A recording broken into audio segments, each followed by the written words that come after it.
I mean, let's not even talk about the things that are going wrong. Let's talk about the things that he said that he would do, and that we seem to be in perpetual promise making. Even as of this weekend, the president continued to make promises about the things that he would do, and says by July there would be an entire fence that's going to be erected from here to here and to stop the jumbos from crossing over into farmland. Okay, so the perpetual promise making seems to be where things are at the moment. But my question is, if you say that you must go is not enough. It's not sufficient. And you say that other solutions then must be given. What is that? Like, for instance, when everybody says that we need to fix the cost of energy in Kenya, you would expect the united opposition to give tangible, saying a litre is going for 1,000 bob. If you want to reduce it to 200, this impact is going to have in the economy, and this is how we are going to reduce it. I've seen a gentleman called Nyoro attempting to come up with those policy proposals or alternatives and placing them in the table. But if you look at more mature democracies, like maybe in the UK or the US, when Labour comes up with a position, then the Conservatives give something that you can actually touch. Even in the US, the Republicans and Democrats. But I'm going to hold on to that. Yeah.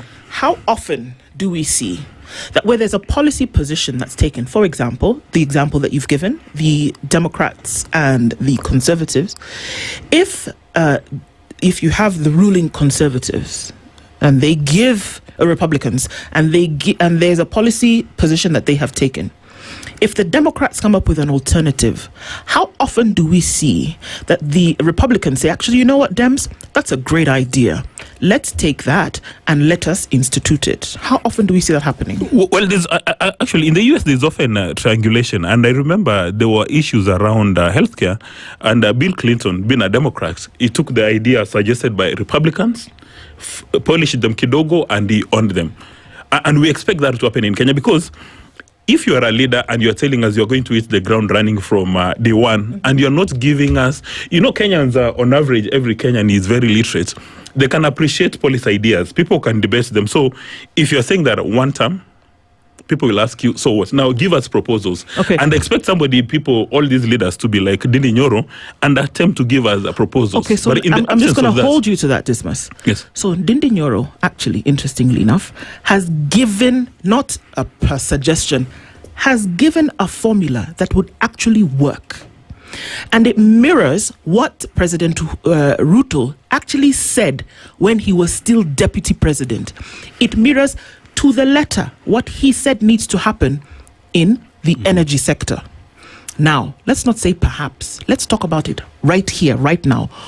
What would stop a lawmaking body, Parliament, from taking what Ndindi Nyoro had? He didn't keep it to himself. He did not write it in his journal and do it under the cover of his duvet in his house. No, he was very public, and he went down to the numbers, and he said, if we want to see fuel come down to 185 shillings, this is what you do, and the state can still make money, and you can cushion it for Kenyans. Why wouldn't the government that you talk about as an example say, actually, you know what, guys? This is a good idea. Let's take it, tweak a little bit, like you said, polish it, and then implement it. Why wouldn't they do that? Well, I understand that his proposals then must follow the parliamentary procedures that are... Why wouldn't they do that? Now, has he had a conversation with the majority leader or minority leader to convene the National Assembly? Yes, he has. He has done that. And he had a meeting before the Energy Committee. He summoned and said, he spoke with Kimani Ichung'wah or Junet Mohammed. Can I present to the Energy Committee? He also said, can we also speak with the folks at Budget and Appropriations? He went and he had a press conference and he spoke to people in public.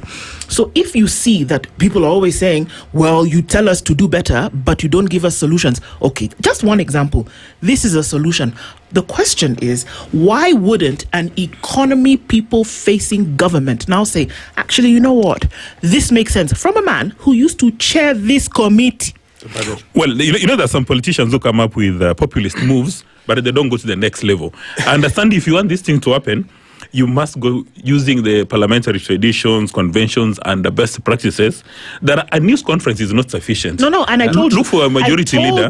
Look for your minority leader. What he did in addition to that is that he made it known to the Energy Committee and the Budget and Appropriations Committee. My question is, if truly the thing is to run away from the politics and say, let us find a solution. Why wouldn't they pick up on this very clear solution? Dr. Wheeler, maybe you can help. Yeah, well, Dismas